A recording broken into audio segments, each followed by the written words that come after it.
Have you ever needed to come up with a new idea quickly? If so, you probably felt frustrated by how hard it is to be creative under pressure. I know I have. I've felt stuck, and the harder I tried to think of a new idea, the more stuck I became. Just like one of these children's finger trap toys, where the harder you pull, the more stuck you become, and to get unstuck, you have to stop pulling. But that feeling of being stuck got me started on a quest. I was a research psychologist at Southwest Research Institute, and a couple of young engineers came to me looking for help.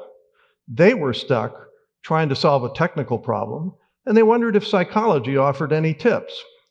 I looked into the research, and I was surprised to find how many new studies have come out in recent years about creative thinking. Frankly, I became a little obsessed with trying to make sense of it for people like the young engineers. I found that there are two keys to getting unstuck: being in the right mindset and taking the right steps once you're there. So, what is the right mindset for getting unstuck? Well, it turns out it's all about being relaxed and comfortable, like in the shower, and a little playful, and not trying hard. One of the most interesting research findings is that having the color blue in the background of your field of vision can raise your scores on creativity tests.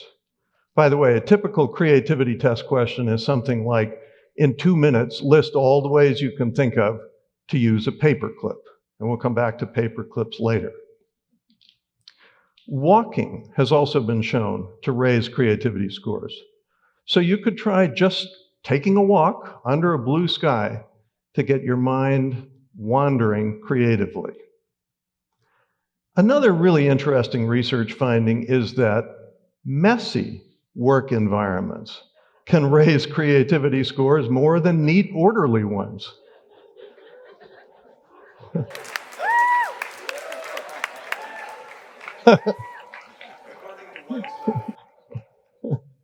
According to one study, disorderly environments seem to inspire breaking free of tradition, which can produce fresh insights. And I'll bet some of you are very happy to hear that. You could also try playing with children's art materials like crayons and clay. Such childish activities seem to weaken the brain's enforcement of conventional norms, making it easier to imagine unconventional approaches.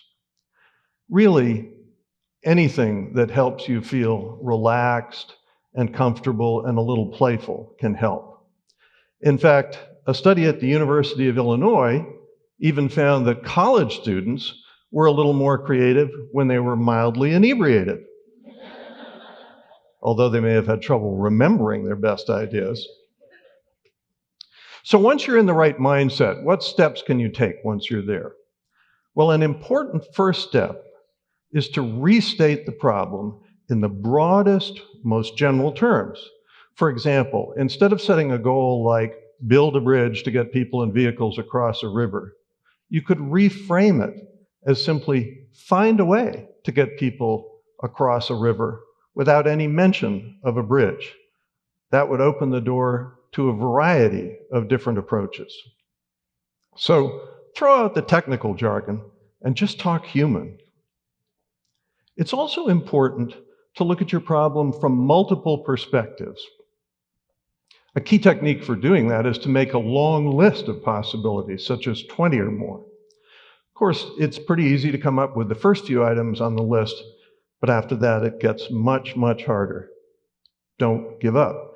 The extra effort forces you to go beyond conventional thinking and consider some wild and crazy ideas, which just might work.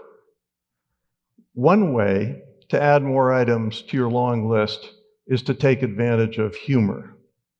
I encourage you to find inspiration in the comical Japanese pseudo-innovations called chindogu, which is usually translated as something like nearly useless. There are many examples of chindogu on the internet, including this, combination of an infant's onesie outfit and a dust mop.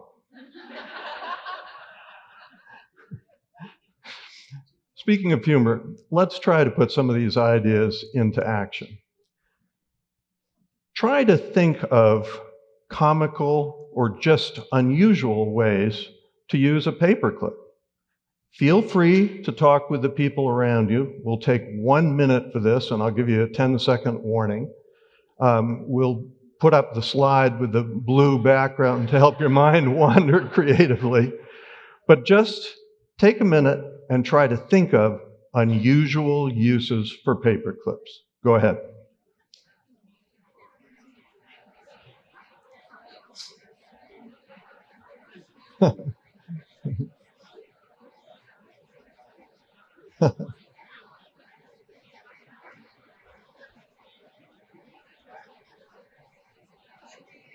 Well, I heard some wonderful conversations going on all over the theater. And thank you very much for that. I heard like using paper clips to clean out the keyboard on a laptop and all kinds of other things. And I appreciate that. But you know, we can't stay in our messy offices playing with paper clips and crayons all day.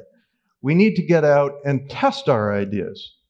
And testing takes almost the opposite mindset from the wandering mindset that we use to come up with the long list of ideas. For testing, it's important to be in a focused mindset. And to get into a focused mindset, it's better to be in a serious mood rather than a playful one, to be in a neat, orderly environment rather than a messy one, to have red in the background rather than blue, and to do strenuous exercise rather than being relaxed.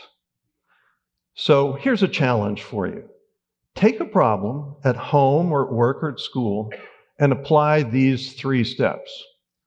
First, take a walk under a blue sky when you're in a relaxed, playful mood.